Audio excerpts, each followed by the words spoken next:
Boa tarde, pessoal. Na aula passada, nós começamos a ver, então, a relação de vizinhança estendida, né? E eu apresentei para vocês alguns conceitos iniciais sobre uma função que definia a vizinhança e determinados vértices. Mostrei, por exemplo, essas funções, a direta e a inversa para o caso de dígrafos, né? Aqui, então, eu apresentei esta função. Perfeito. E para o caso de grafos e para o caso direto de dígrafos, né, apresentei esta. E o inverso, apresentei esta. Só para nos lembrarmos, né, então, no caso de grafos, essa função aqui, quando recebe um determinado vértice, ela retorna todos os vértices que são adjacentes àquele vértice. No caso de dígrafos, essa função aqui, que é a função de vizinhança direta, ela, quando recebe um determinado vértice, ela então retorna todos os vértices que são atingíveis a partir daquele vértice que foi fornecido como entrada. Enquanto que esta outra função aqui, que seria a função inversa, quando você fornece um vértice, essa função retorna todos os vértices que recebem, que atingem aquele vértice que você forneceu como entrada. Tá certo? Eu mostrei também para vocês o caso de nós termos como entrada não um vértice, mas um subconjunto de vértices. Então, nesse caso, nós forneceríamos, por exemplo, subconjuntos formados a partir do conjunto de vértices do teu grafo ou do teu dígrafo, né? Por exemplo, essas duas funções aqui, elas estão associadas, então, ao caso de dígrafos. E o que essas funções retornam, ela retorna o seguinte, ó, ela retorna a união, tá certo, dos resultados produzidos quando tu aplica essa função tal de vizinhança, né, a cada um dos vértices do subconjunto de vértices que tu está fornecendo como entrada.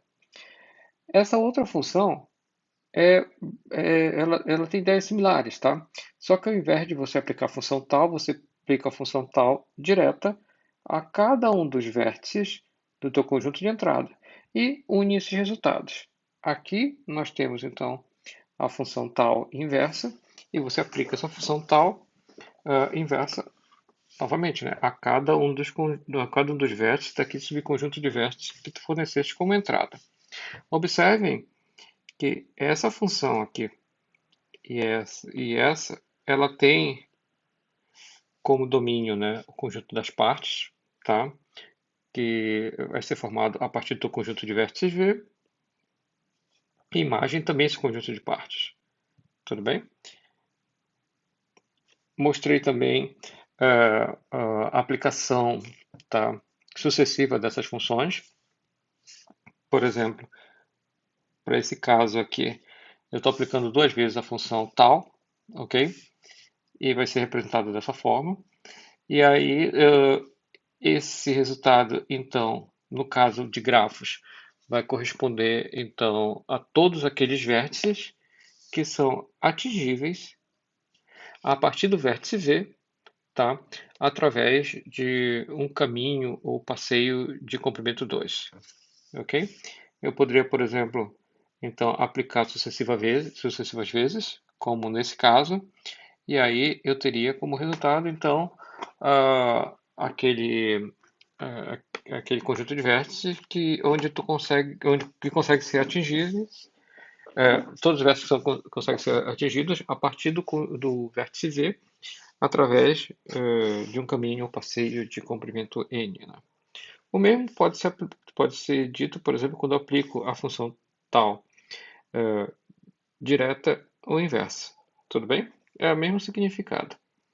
Nós vimos então esses resultados quando aplicados neste grafo, tá? Só como um pequeno exemplo, né? Vamos considerar, por exemplo, o conjunto de vértices V3, formado pelos vértices 3 e 4. Então, a tua função tal, quando aplicada esse teu conjunto de vértices, vai te levar ao seguinte cálculo, né? Quais são os vértices que são atingíveis a partir do vértice 3, tá certo? Diretamente. quais são os vértices que são atingíveis a partir do vértice 4 e vamos unir então esses resultados. A gente sabe que a partir do 3 nós conseguimos então atingir o vértice 4 e o vértice 5, tá certo? Aqui, a partir do 4, nós conseguimos atingir os vértices 3 e os vértices 6. Agora basta nós calcularmos então a união desses resultados que vamos encontrar esse conjunto, que vai ser o resultado para aquele nosso questionamento inicial. Perfeito? Nós podemos, por exemplo, realizar então a aplicação dessa função tá, mais de uma vez, né? Nesse caso aqui, eu posso, por exemplo, aplicar a função tal no resultado da função tal quando aplicada ao conjunto V3. Nós vimos que esse resultado, uma aplicação, era esse. Agora vamos pegar esse resultado e vamos aplicar a função tal nesse resultado. Tá? É similar ao que nós fizemos anteriormente. Vamos pegar cada um desses elementos, vamos aplicar a função tal e vamos calcular esses resultados e vamos unir os seus resultados. Certo? A aplicação, no caso de dígrafos, segue o mesmo processo, só que aí você vai utilizar ou a função tal direta ou a função tal inversa. Né? Na aula passada, eu havia mostrado, nós havíamos parado na aplicação da função tal duas vezes, né? A função tal direta. E aí nós paramos nesse slide. Né? E eu mostrei para vocês o seguinte, ó. Se eu tenho esses conjuntos V1, V2, V3, né? Vamos pegar o conjunto V3. Se o conjunto V3, então, ele é formado pelos vértices 3 e 4. Se eu aplico essa função estendida, né, direta, nesse conjunto V3, então o que eu vou ter que fazer? Eu vou, então, aplicar a função tal direta no vértice 3, função tal direta no vértice 4, e aí vamos ver quais são os resultados. A função tal direta no vértice 3 vai te levar, então, apenas ao vértice 5, né? Porque existe esse arco partindo de 3 e atingindo o vértice 5. A função tal direta, quando aplicada no vértice 4, vai te levar, então, ao vértice 3, porque esse é o único vértice que pode ser atingido a partir do vértice 4. Então, aqui nós temos esses resultados e nós temos 3, 5 como os vértices que são atingíveis, tá, pela função tal direta, ok? A partir dos vértices 3 e 4. E aí nós vimos essa aplicação sucessiva, ou seja, tal direto 2, né, do conjunto de vértices. Nós vamos então aplicar novamente essa função estendida ao conjunto de vértices V3. Vimos anteriormente que o resultado era o conjunto 3, 5. Tá? Então, aqui o que a gente tem que fazer é pegar cada um desses vértices e aplicar a função tal direta. Aqui a gente tem o seguinte resultado, né? A função tal direta aplicada ao vértice 3 vai te levar ao vértice 5. A função tal direta aplicada ao vértice 5 vai te levar ao vértice 6, tá certo? E também ao vértice 2. Então, se eu pego esses resultados e uno-os, eu tenho o conjunto 2, 5 e 6. Agora, se nós tivéssemos que aplicar, por exemplo, a função tal inversa, né? Vamos lá. Então, a função tal inversa, vamos começar então daqui, né? Vamos aplicar essa função ao conjunto V1. Pessoal, quem é que consegue então atingir o vértice 1? Ninguém, né? Ou seja, a gente consegue observar que o vértice 1 ele é um vértice fonte, tá? Ou seja, não existe nenhum vértice que consegue atingir o vértice 1 através de um arco, não é isso? Então, nesse caso, o resultado vai ser o conjunto vazio. No caso do vértice 2, conjunto de vértices V2, né? Então, vamos ter que aplicar a função tal inversa no vértice 2, tal inversa no vértice 3. Então, quando a gente aplica a função tal inversa no vértice 2, estamos interessados em saber quem atinge o 2. Então, nesse caso, o que nós conseguimos observar é que o vértice 5 atinge 2, tá certo? Apenas ele, né? Quando a gente aplica a função tal inversa no vértice 3, a gente consegue observar que os vértices 4 e os vértices 1 e o vértice 1 atingem o vértice 3. Então, nós temos esses dois conjuntos, quando nós unirmos, nós temos esses conjuntos. Aí a gente consegue, então, observar que os vértices 1, 4 e 5 atingem os vértices, um dos vértices, né? Ou dois ou vértice 3, através de um caminho de comprimento 1, tá certo? Agora vamos para o último conjunto, a última aplicação da função tal inversa. Eu vou aplicar a função tal inversa ao conjunto V3, que é formado pelos vértices 3 e 4. Então, nesse caso, o que eu tenho que fazer? Eu tenho que calcular a função tal inversa, tá? Para o vértice 3, função tal inversa para o vértice 4, e aí, como resultado, nós encontramos, então, deixa eu apagar aqui esses resultados que nós calculamos anteriormente. Então, para o vértice 3, quem atinge o vértice 3 vai ser o vértice 4 e o vértice 1. E aí a gente sabe que quem atinge o vértice 4 vai ser apenas o vértice 6, né? E aí nós temos como resultado os vértices 1, 4 e 6. Perfeito? Se nós tivéssemos que aplicar duas vezes, então, essa função tal inversa, né? E aí é o seguinte, ó, aplicando duas vezes a função tal inversa no conjunto V1, a gente sabe que a tal inversa, quando aplicada apenas uma única vez no conjunto V1, vai te levar ao conjunto vazio. Perfeito? Então, se eu aplicar essa função inversa no conjunto vazio, eu vou ter como resultado também o conjunto vazio. Tá certo? Agora, vamos aplicar então essa função, a função tal inversa, tá? Duas vezes no conjunto V2. A gente já sabe, pelo exemplo, pelo slide anterior, que a aplicação apenas uma única vez da função tal inversa no conjunto V2 te leva ao conjunto 1, 4, 5.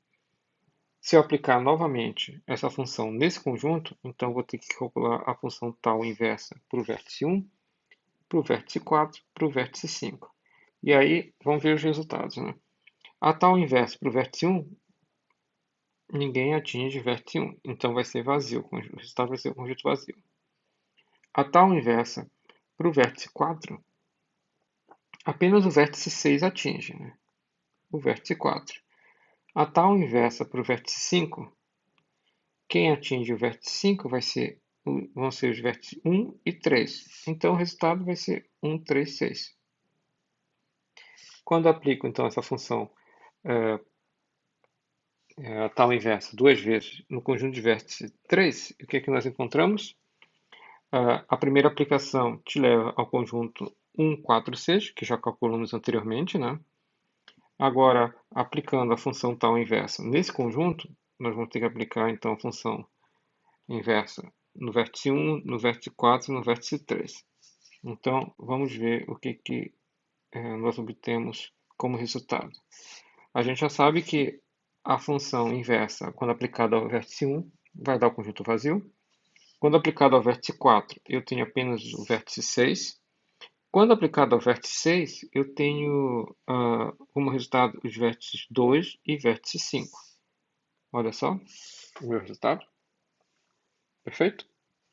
Então, eu poderia pegar esse resultado e aplicar a minha função tal inversa novamente, né? E sucessivamente. Tá certo? O que esses resultados aqui eles indicam, né? Que aqui, nesse caso, esses são os vértices que conseguem atingir o vértice, os vértices, um dos vértices, né? Do conjunto de vértices, dos vértices que estão no conjunto V3, através de um caminho ou passeio de comprimento 2. tá? Pessoal, então a gente pode definir a partir daí uma função de fechamento transitivo, que essa é a função de fechamento transitivo aqui para grafos, tá certo? E também temos a função de fechamento transitivo direto e a função de fechamento transitivo inverso, tá? Por caso de nós estarmos trabalhando com dígrafos. Essa função era definida da seguinte forma, tá? Quando a gente está trabalhando, por exemplo, um caso de grafos. Eu vou fornecer um vértice qualquer e essa função vai me retornar o vértice, vai retornar então a função, o resultado da aplicação da função de vizinhança, tá? No vértice V, o resultado da função, da aplicação da função de vizinhança duas vezes no vértice V, resultado da aplicação da função três vezes no vértice V, n vezes no vértice V, e esses resultados todos unidos, tá certo? Então a gente pode imaginar de uma forma mais simples, que seria o seguinte, ó. Eu quero calcular a função de fechamento transitivo vértice V. Então, V consegue atingir ele próprio, tá certo? Ele consegue atingir um determinado conjunto de vértices através de um caminho e passeio de comprimento 1. Ele também consegue atingir um determinado conjunto de vértices através de um caminho e passeio de comprimento 2, através do caminho e passeio de comprimento 3, através do caminho e passeio de comprimento n. Basicamente, a função de fechamento transitivo está dizendo quais são aqueles vértices que são atingíveis a partir do vértice V através de um caminho ou passeio de qualquer comprimento, tá? Então, é isso que, na prática, essa função te diz. E aí, se nós tivermos, por exemplo, que pensar pensando nessa definição, né, dessa noção intuitiva, e aplicando essa mesma noção para a função de fechamento transitivo direto e inverso, a gente vai notar que elas são muito parecidas, só que a gente tem que levar em consideração a orientação dos arcos. Por exemplo, se eu pego e verifico a expressão associada à função de fechamento transitivo direto quando aplicada a um vértice V, nós vamos observar que o que ela retorna vai ser o próprio V, porque o V ele atinge a partir dele próprio, né? Mas ele retorna também o seguinte, ó, o conjunto de vértices que são atingíveis, tá? Através de um caminho, né, direcionado de comprimento 1 a partir do vértice V. Nota que essa primeira expressão ela te diz quem é atingido a partir de V. Aqui te diz quem é atingido a partir de um caminho ou passeio de comprimento 2. E assim por diante, quem é atingido a partir de um caminho ou passeio de comprimento n, lembrando que é direcionado, porque a gente está trabalhando com a função de fechamento transitivo direta. E no final das contas, essa função vai te retornar o seguinte, ó, quem vê, quem consegue ser atingido a partir de ver através de um caminho ou passeio direcionado de qualquer comprimento. Tá bom? Então, essa função, ela significa exatamente isso. Se essa significa isto, nós poderíamos imaginar que esta aqui é a inversa, né? Então, se eu forneço um vértice V, significa que o resultado da aplicação de fechamento transitivo inverso, ele vai te retornar quais são aqueles vértices que conseguem atingir V através de um caminho ou passeio de qualquer comprimento. Então, nota que aqui eu tenho como resultado inicial o próprio V. Aqui, quem consegue atingir V a partir de um caminho ou passeio de comprimento, a partir de um caminho de comprimento 1, né? Quem consegue atingir V a partir de um passeio caminho de comprimento 2 e assim por diante a partir de um passeio caminho de comprimento N. Perfeito? Então, vamos lá. Por exemplo, considerando o grafo abaixo. Então, aqui, para nós calcularmos a função de fechamento transitivo, ela é muito simples, tá? Então, por exemplo, quando aplicar essa função de fechamento transitivo ao vértice 1, o resultado inicial vai ser o próprio 1, perfeito? Agora, aqui, é, aplicando a função de vizinhança, né, a função tal no vértice 1, eu tenho, então, o vértice 5, perfeito? Então, aplicando a função tal ao vértice 5, eu tenho quem? Eu tenho vértice 1, vértice 2, vértice 6, vértice 3, tá certo? Então, esses são os vértices que foram obtidos a partir da aplicação dessa função tal, a partir da aplicação da função tal duas vezes, né? Perfeito? Porque aqui é o próprio 1, aqui retornou o vértice 5, tá? Opa, peraí, pessoal. Esse resultado, 1, 2, 3, tá certo? E 6 é a partir da aplicação da função tal, uma vez no vértice 1, né? Agora, para obter esse segundo resultado, eu vou ter que fazer o seguinte, eu vou ter que pegar esses vértices 1, 2, 3 e 6 e aplicar a função tal para cada um deles, tá certo? Então, notem que é, quando eu realizar essa aplicação, eu vou obter como resultado quem? Vamos lá. Opa. Quando eu aplicar esse resultado,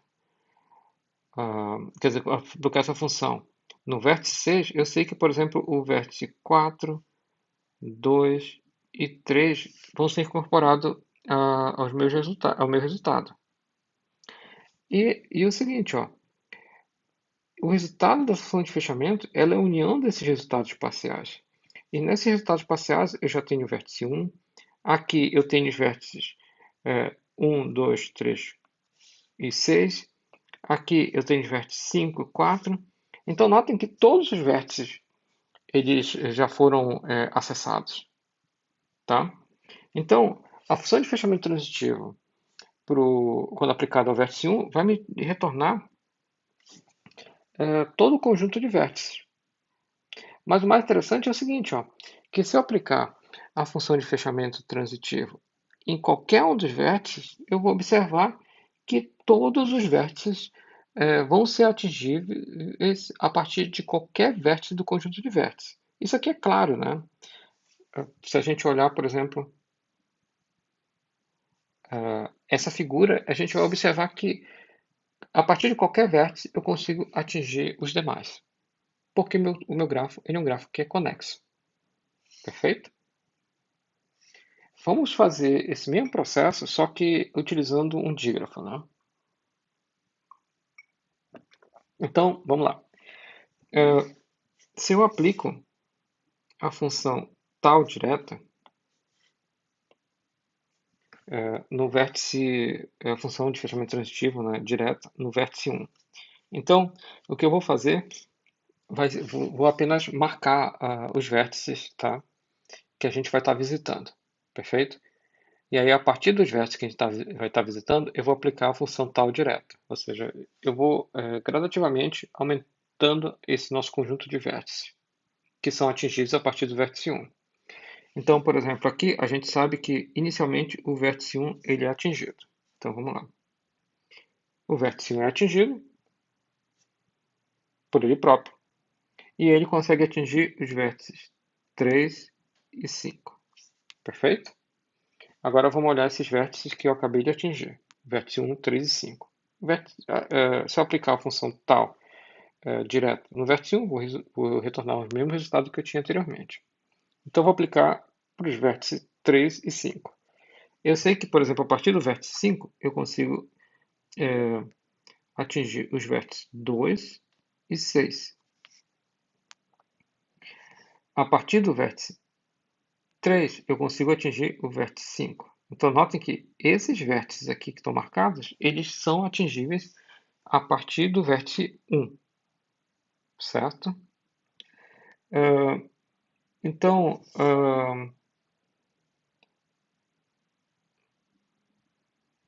a partir do vértice...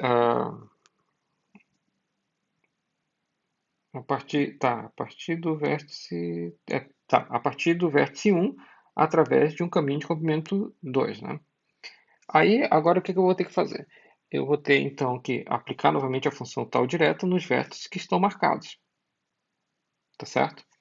Então, nesse caso, a gente consegue observar que o vértice 4 pode ser atingido a partir do vértice 6.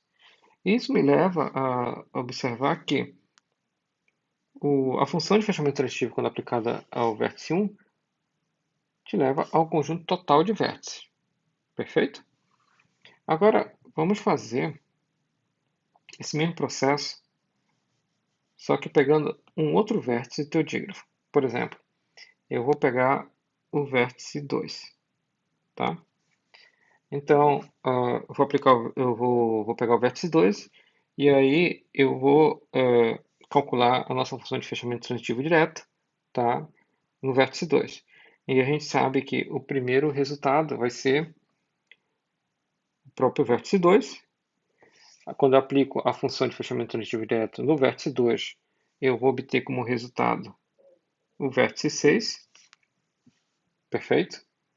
Agora, eu tenho que verificar quem o vértice 6 consegue atingir. Nesse caso, o vértice 4. Então, a gente já consegue observar que apenas o vértice 4 é atingido por um caminho direcionado de comprimento 2, tá certo? Agora, a partir daí, eu tenho que verificar quem o vértice 4 consegue atingir. Nesse caso, apenas o vértice 3. E a partir daí, eu tenho que verificar quem o vértice 3 consegue atingir. Então, nesse caso, o vértice 5. Então, notem que esses vértices são todos os vértices que são atingíveis, tá, a partir do vértice 2. Nota que eles são atingíveis através de caminhos de diferentes comprimentos. Por exemplo, o vértice 6, ele é atingível a partir do vértice 2 por um caminho de comprimento 1. Porém, o vértice 4, a partir de um caminho de comprimento 2. O vértice 3, a partir de um caminho de comprimento 3. O vértice 5, a partir de um caminho de comprimento 4. Notem sempre que esse caminho ele é direcionado. Perfeito? O vértice 5, a partir... o vértice 2, né, ele pode ser atingido diretamente por ele próprio, mas pode ser atingido a partir de um caminho, né, nesse caso aqui vai ser fechado, de comprimento 5. Perfeito? E é interessante notar o seguinte, ó, que o que a gente acabou de ver aqui foi um ciclo, né? Então, notem que eu tenho aqui um ciclo direcionado. Se eu tenho um ciclo direcionado, então eu consigo observar que qualquer vértice pode ser atingido a partir de outro, tá certo?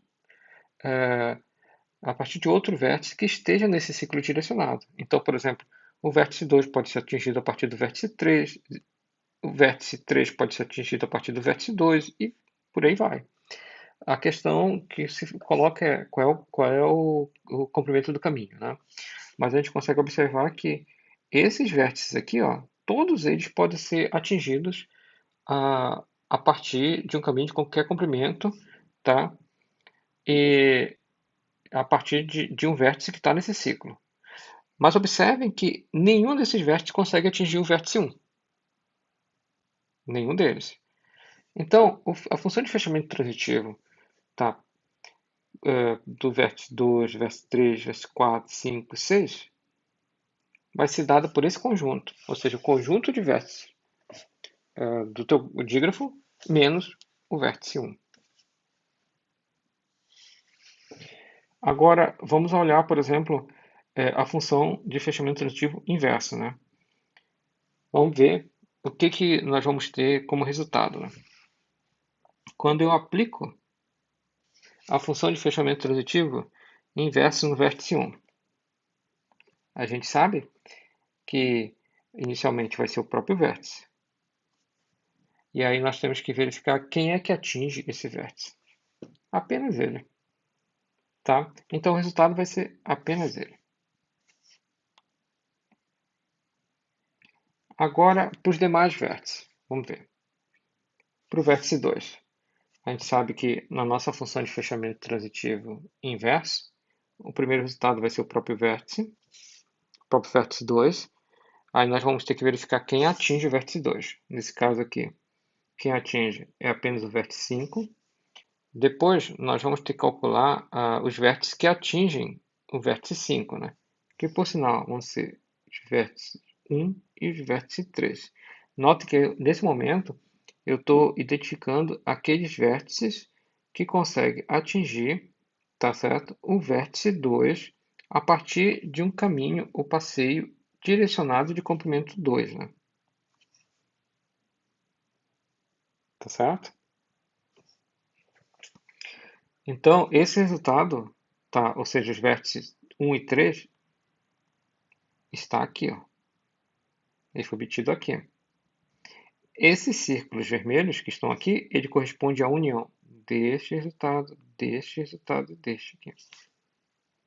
Agora, como a função de fechamento transitivo ela corresponde à aplicação sucessiva, fechamento transitivo inverso corresponde à aplicação sucessiva da função de fechamento da função de fechamento da função de vizinhança inversa.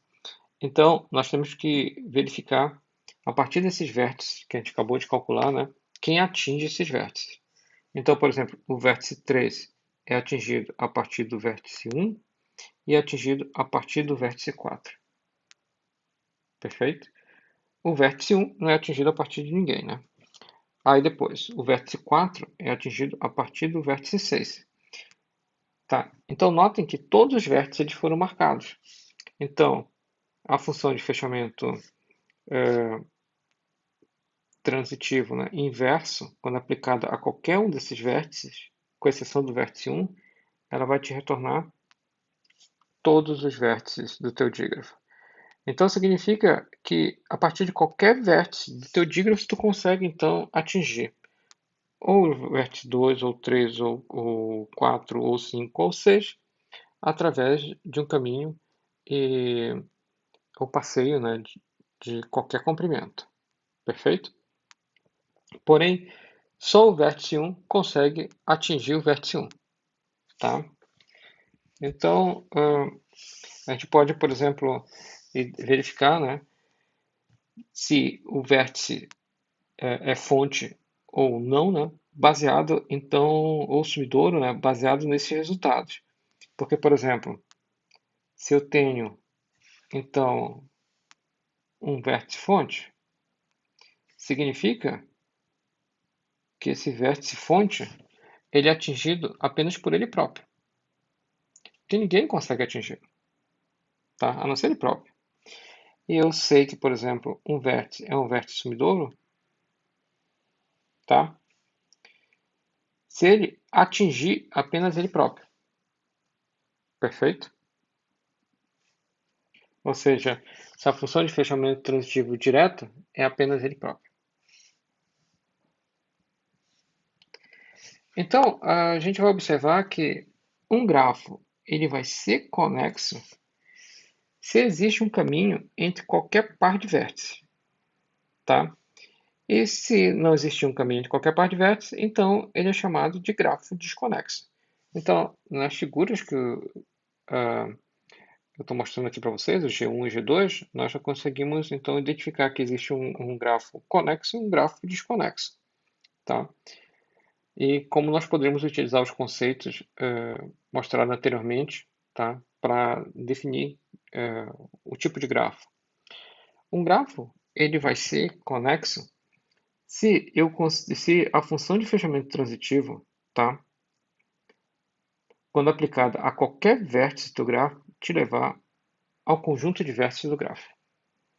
Por exemplo, aqui, no G1, se eu pego e calculo a função de fechamento transitiva, tá?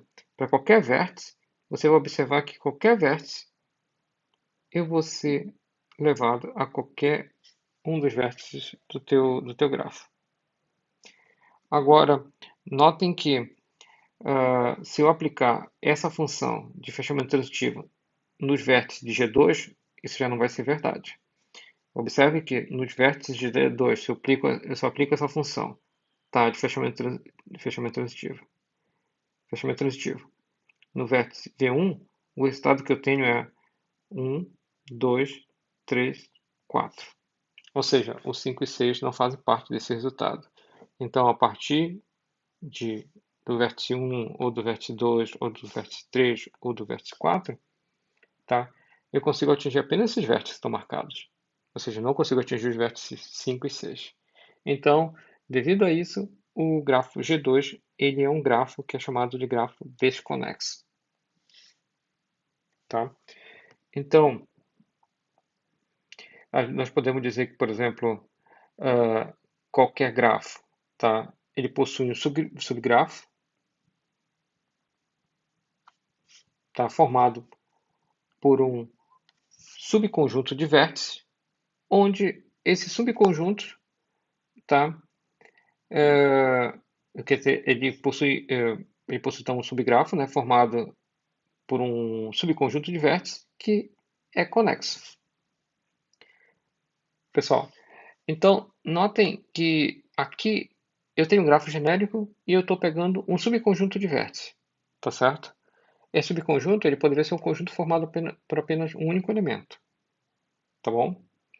E nota que esse subgrafo aqui ele é um subgrafo que ele é induzido por esse conjunto de vértices. Então significa que ele possui também arestas do grafo original, tá? Esse é um ponto muito importante, né? Porque como eu estou falando de possuir um subconjunto de vértices, do grafo original, né? Eu estou também considerando as arestas do grafo original. E aí, pessoal, isso nos leva a um conceito que é muito importante para a gente, porque em vários momentos nós falamos, por exemplo, de subgrafos conexos e subgrafos conexos que são maximais. Esse conceito sobre maximalidade é muito importante em várias das propriedades de grafos, tá?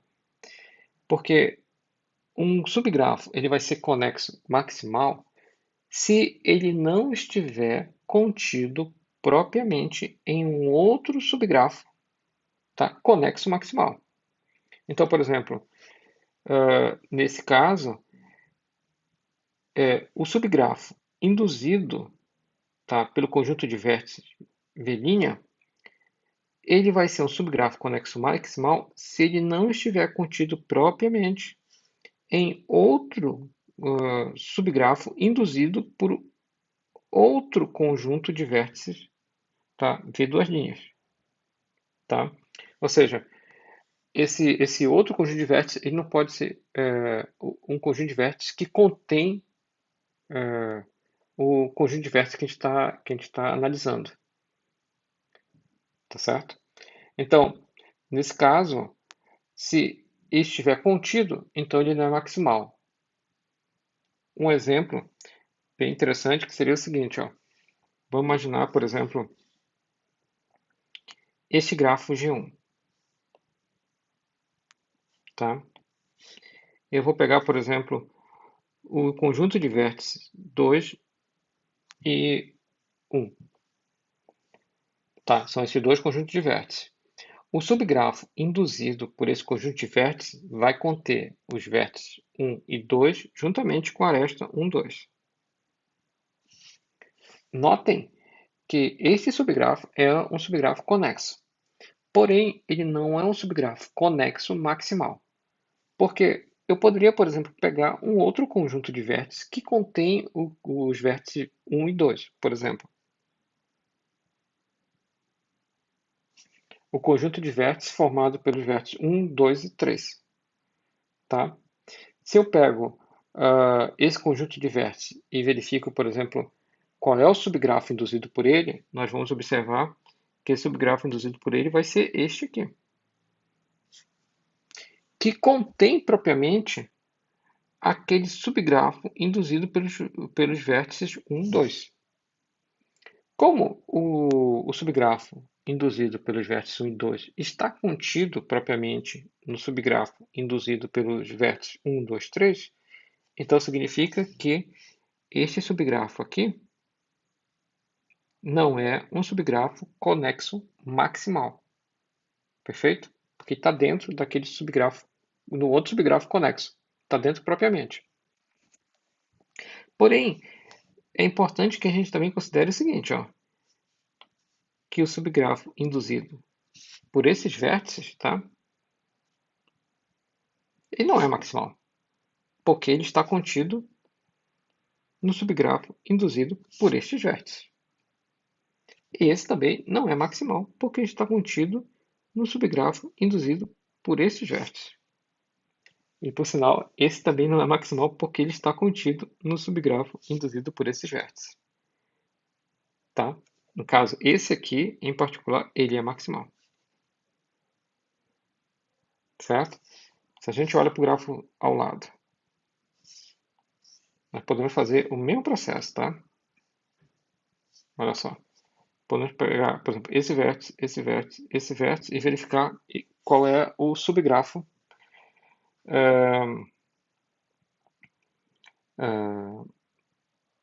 o subgrafo induzido, tá, por esse conjunto de vértices. Esse aqui. Observem que o subgrafo formado por esses vértices agora, tá, que vai ser definido por essas arestas de vértices marcados, ele agora contém propriamente aquele subgrafo formado, induzido pelos vértices 1, 2, 3. Tá? Nota que, então, quando eu considero o vértice 4, eu tenho, então, um subgrafo, tá? Que contém aquele subgrafo induzido pelos vértices 1, 2, 3. E nota que esse novo subgrafo ele é conexo. O anterior era conexo, esse é conexo também. Então, significa que aquele anterior ele não era maximal, mas esse agora, tá? Ele é maximal, porque eu não consigo encontrar um outro subgrafo, tá certo? Induzido por um outro conjunto de vértices, que contém esse conjunto de vértices, seja 1, 2, 3, 4, que seja conexo. Por exemplo, se eu tentar pegar o conjunto formado pelos vértices 1, 2, 3, 4 e 6, ele é um conjunto que contém os vértices 1, 2, 3, 4. Certo? Só que é o seguinte, ó, o subgrafo induzido ele não é conexo. Tá? Se eu trocasse ao invés do vértice 6, colocasse o vértice 5, eu teria a mesma situação. O subgrafo induzido ele não é conexo. Então, eu posso dizer que este subgrafo aqui, ele é maximal, porque ele não está contido propriamente em um outro subgrafo que é conexo. Tá? Então, a partir daí, nós podemos então definir o que é um componente conexo. Pessoal, um componente conexo de um grafo, ele é um subgrafo conexo, tá? Do grafo em questão, que é maximal, ou seja, que não é um subgrafo próprio de outro subgrafo conexo, tá? Então, perfeito, pessoal? Então, vamos lá, temos alguns exemplos aqui. Olha só, vamos pegar, por exemplo, um subgrafo induzido, tá, pelo conjunto de vértices 1, 2, né? De G1. Então, vamos notar que esse vai ser o resultado, tá certo?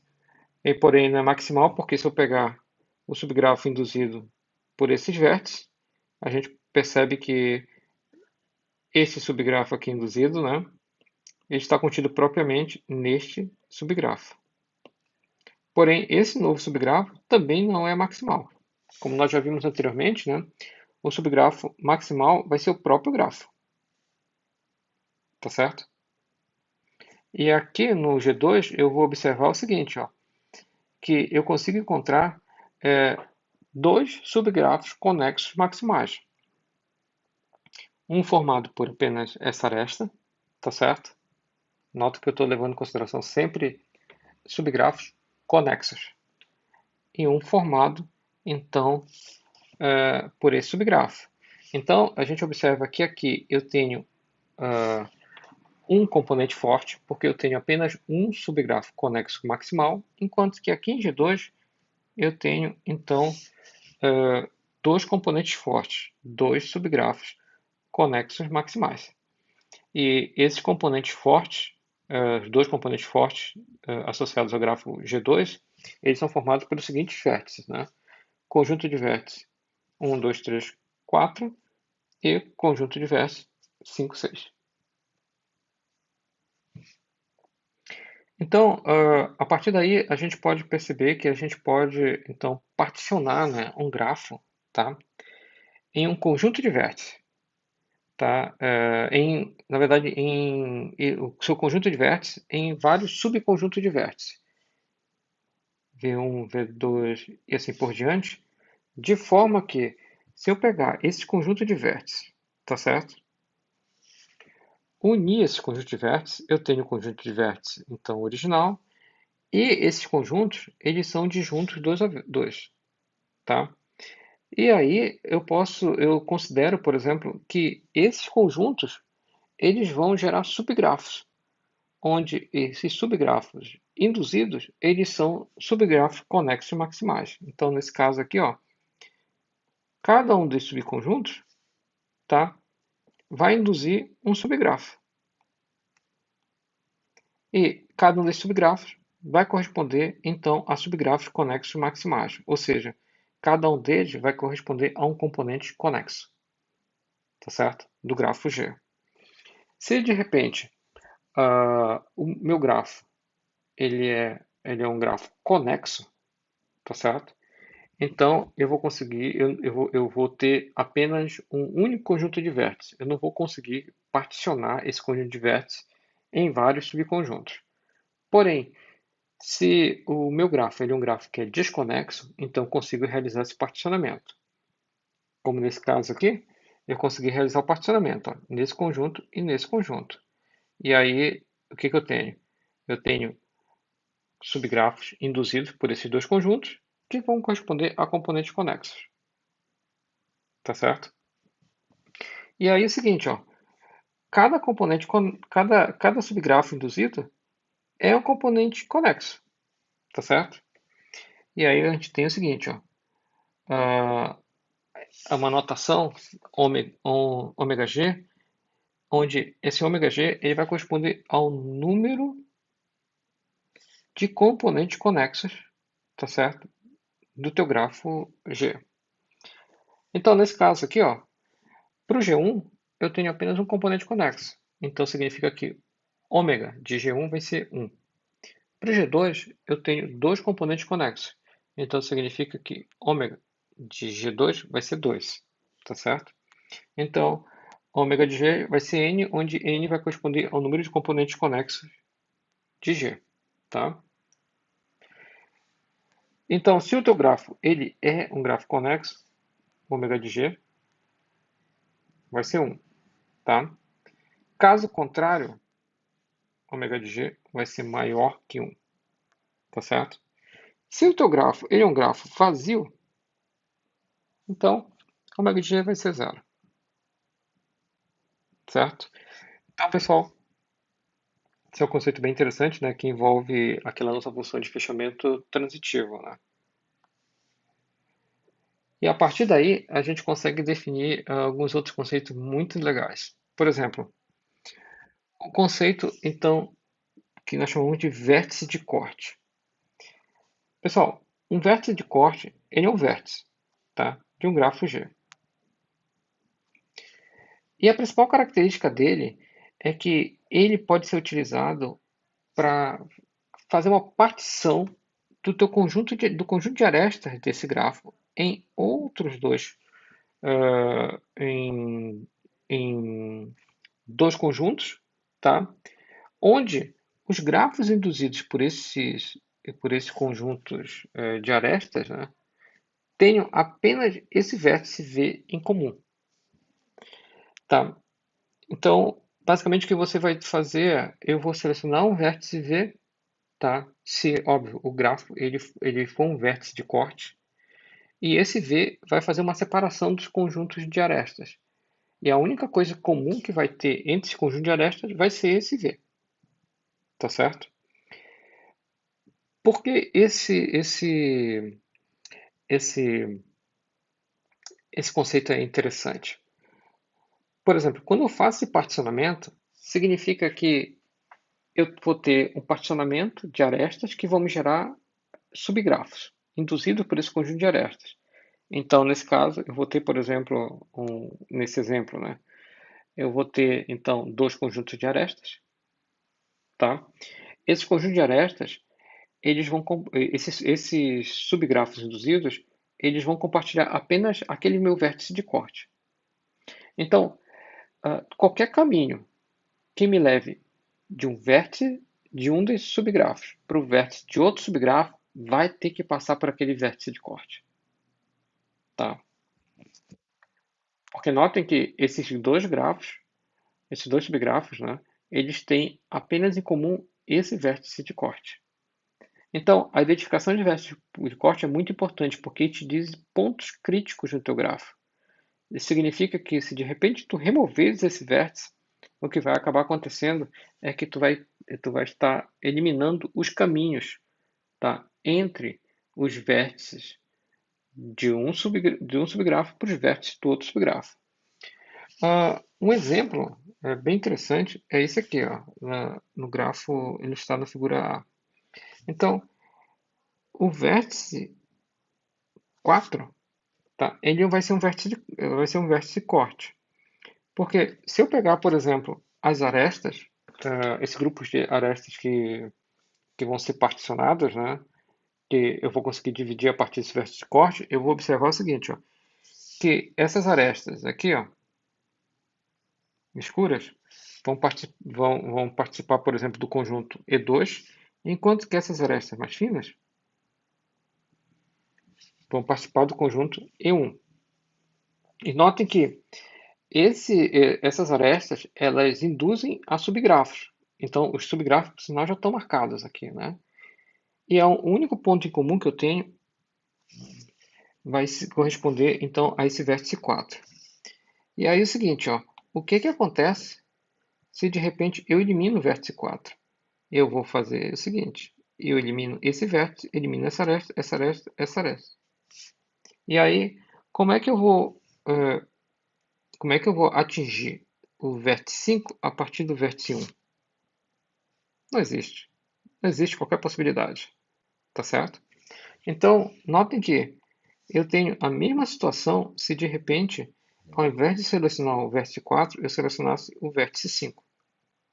Eu conseguiria novamente fazer um particionamento das arestas, onde um grafo teria apenas essa aresta e o outro grafo teria essas arestas.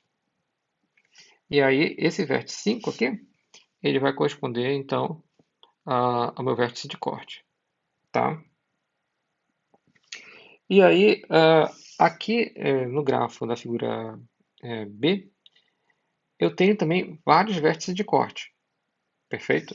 Notem sempre que o que nós estamos fazendo para considerar como vértice de corte é o particionamento do conjunto de arestas. Tá?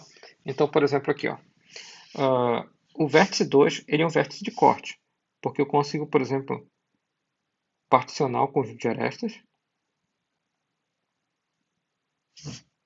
tá? Onde esse conjunto tem em comum apenas o vértice 2.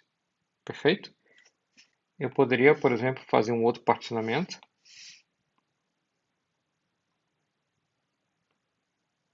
É interessante de ver esse grafo, porque esse grafo ele é um pseudografo, né? Por causa da presença de loopings. Então, note que, nesse caso, o vértice 4 é um vértice de corte também, né? Consegui fazer o particionamento do conjunto de arestas.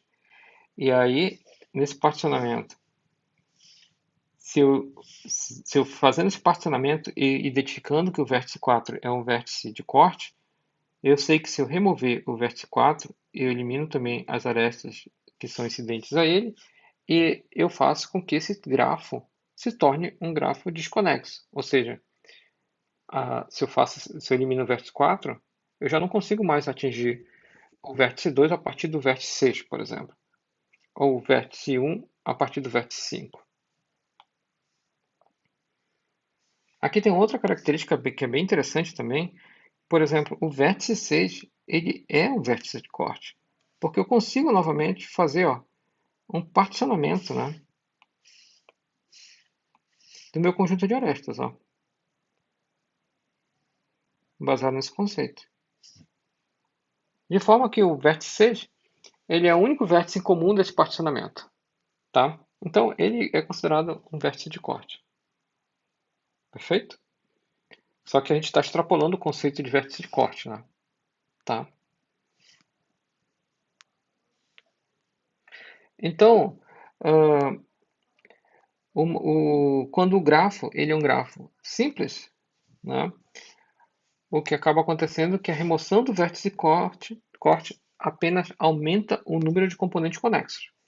Nós já observamos aqui, né, que nesses casos, o que acabou acontecendo, nesse caso aqui em particular, né, o que acabou acontecendo é que houve um aumento no número de componentes conexos, tá? Ou seja, o teu grafo, ele tinha antigamente apenas um componente conexo, agora ele tem dois componentes conexos a partir, então, da remoção, por exemplo, do vértice 4 e do vértice 5, tá? Agora, se o grafo ele é um pseudografo, significa dizer que a remoção do teu vértice corte pode não levar ao aumento da quantidade de componentes conexos. Esse é o exemplo deste pseudografo. Por exemplo, esse vértice de corte aqui, ele te levou a aumento do número de componentes conexos, tá? Porque agora nós teríamos esse componente. Opa, eu estou eliminando o vértice 4. Nós teríamos então esse componente e esse componente. Porém, nota que o vértice 6, ele é um vértice de corte também. E quando eu removo, tá, eu mantenho ainda um único componente conexo. Então, quando eu estou lidando com pseudografos, eu posso cair nessa situação, tá? Então, para um grafo simples, trivial, um vértice V, tá, é chamado de vértice corte se o número de componentes conexos, tá, aumentar quando remover aquele vértice de corte. Ou seja, o G menos V significa que é o grafo resultante da operação de remoção do vértice V. Ou seja, isso te leva então a um ômega de G menos V maior do que o ômega de G. Mas note que o grafo tem que ser um grafo simples, porque se tu tens um pseudografo, essa desigualdade ela não é válida. Tá bom? Então, quando um grafo ele não possui um vértice de corte, que pode ser o caso, tá? Nós chamamos de que esse grafo ele é grafo não separável, tá certo? Então, um bloco de um grafo é um subgrafo não separável maximal. Ou seja, significa que eu tenho um subgrafo, onde esse subgrafo eu não consigo quebrar esse subgrafo, tá? Fazer com que esse subgrafo, que ele é conexo, ele se torne um subgrafo desconexo. Tudo bem? Então, nesse caso, nós vamos observar o seguinte, que dado esse grafo A, nós vamos notar que esse grafo A ele pode ser decomposto em três subgrafos, onde cada subgrafo é um bloco. Por exemplo, aqui, né, nós temos, então, o subgrafo formado pelos vértices 1, 2, 4, 3. 4, 5 e 6, 5. Então, vamos tentar, por exemplo, remover o vértice 2. Eu tenho um subgrafo conexo, né? Formado pelo vértice 1, 3, 4. Se eu removo o vértice 1, tá? Então, eu tenho novamente um grafo conexo, subgrafo conexo, 2, 4 e 3. O mesmo acontece, por exemplo, para os outros subgrafos, 4 e 5 e 6 e 5. Tá? Então, se não houver vértice de corte, tá? Se eu estiver analisando o subgrafo, então significa que ele corresponde a um bloco, tá certo? Ou seja, ele é um subgrafo que não é separável. Perfeito? Então, para que eu tenha um vértice de corte em um grafo simples conexo,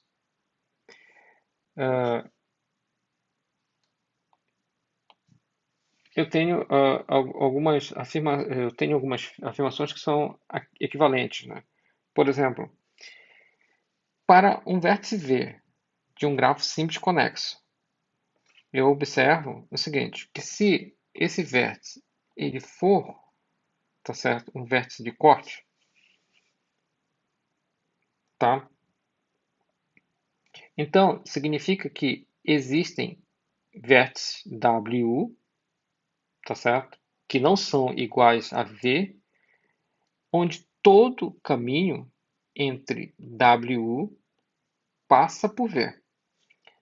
Ou seja, nesse caso aqui, deste grafo mostrado em A, nós observamos anteriormente que esse vértice 4 era um vértice de corte.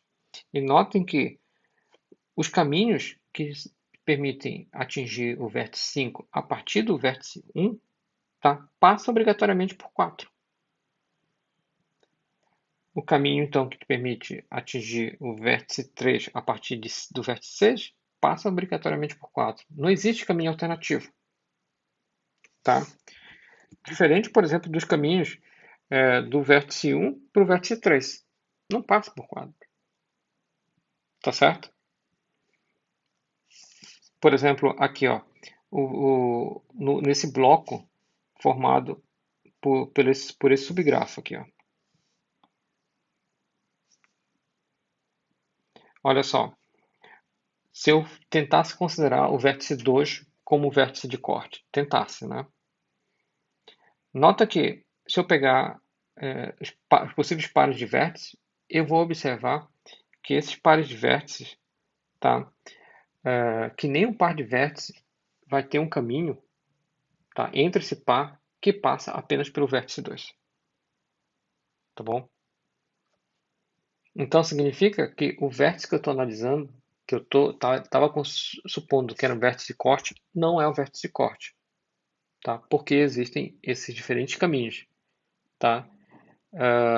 Que não obrigatoriamente passam pelo vértice que eu estou considerando como vértice de corte.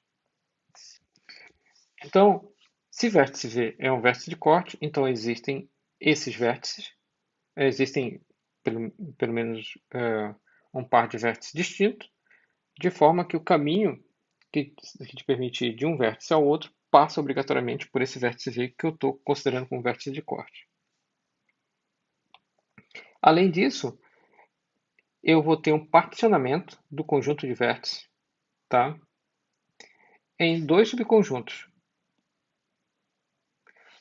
de forma que os caminhos, tá, entre vértices desses dois conjuntos passa obrigatoriamente pelo vértice V. Nós vimos isso anteriormente, né, naquele exemplo onde a gente tentou planejar caminhos entre pares de vértices. Tá? A gente já observou que em alguns grafos nós não temos, então, vértices de corte, mas o fato de nós não termos vértice de corte não significa dizer que eu não consigo tornar o grafo desconexo. Significa dizer o seguinte, que eu não consigo tornar o grafo desconexo ou aumentar a quantidade de componentes conexos, se for o caso, né, com a remoção de apenas um vértice. É necessário que eu remova mais vértices. Tá? Então, nesse caso, o que eu posso ter é uma situação onde, ao invés de ter que remover um único vértice, tá, eu vou ter que remover um subconjunto de vértices. Nesse caso, esse subconjunto de vértices vai corresponder a um conjunto separador do grafo. Então, eu vou chamar um grafo como sendo um grafo K-conexo ou K-vértice conexo se o tamanho do menor conjunto separador é K. Ou seja, eu pego um grafo e verifico, por exemplo, qual é a menor quantidade de vértices, tá, que eu consigo remover de forma a tornar esse grafo um grafo desconexo, um grafo trivial. Tá certo? E dessa forma, pessoal, nós conseguimos definir a conectividade de vértices. Tá? Então, por exemplo, o tamanho do menor conjunto separador vai definir o grafo em termos de sua conectividade, né? Vai dizer que o grafo, por exemplo, vai ser K vértice conexo ou K conexo. E também vai estar associado à conectividade de vértices, que é representado pela letra kappa. Kappa de G vai ser, então, igual a K. Tá ok? Um ponto importante é o seguinte, né? Que esses conjuntos separadores, eles são conjuntos de vértices. Tá? Porém, o que nos interessa sempre nesses cálculos é olhar sempre para os conjuntos separadores que são minimais. Ou seja, onde esses conjuntos separadores, tá, eles não possuam um subconjunto próprio que seja separador. Um exemplo bem simples.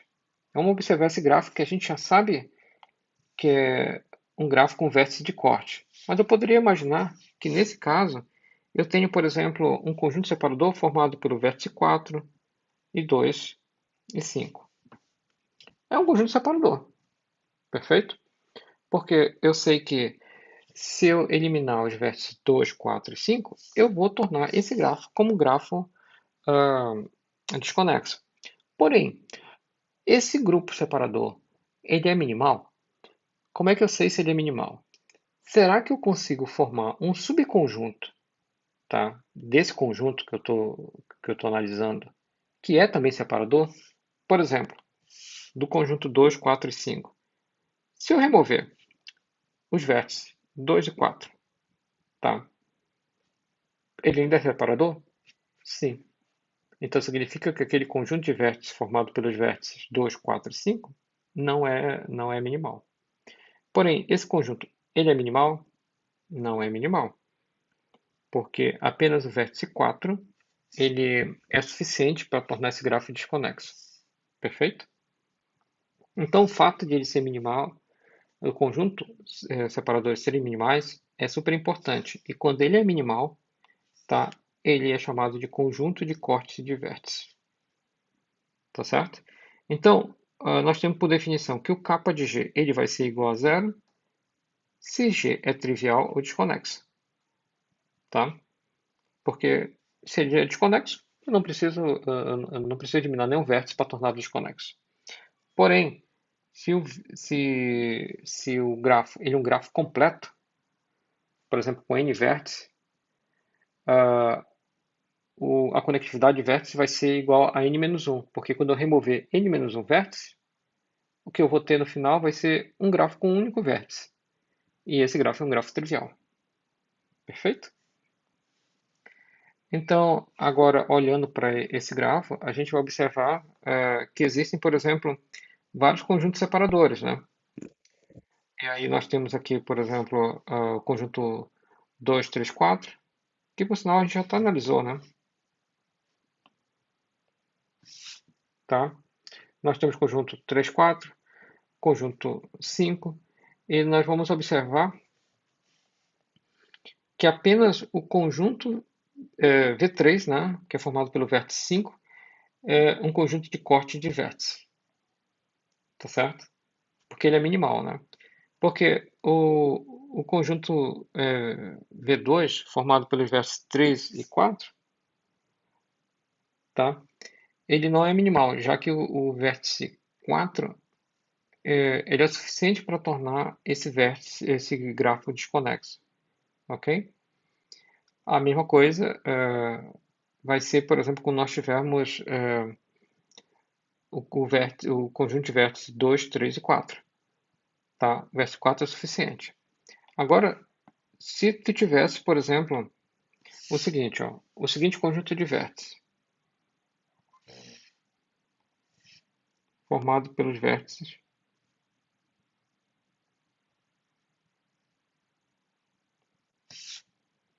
nós vamos observar que ele não é minimal, porque o vértice 5, tá? Ele é um vértice de corte, tá? Então ele é um conjunto de corte de vértices e ele é um vértice de corte, né? Já que somente ele é suficiente para tornar esse grafo um grafo desconexo, tá certo? Então nesse caso, a conectividade, tá? De vértice deste grafo é igual a capa de G igual a 1, né? Porque ele tem um vértice de corte. Nós podemos definir, pessoal, a conectividade associada a pares de vértices.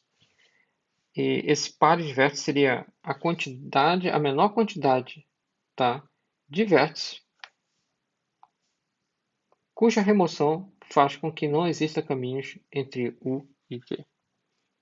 Por exemplo, aqui, ó, qual seria a conectividade, tá certo, dos vértices 1 e 4?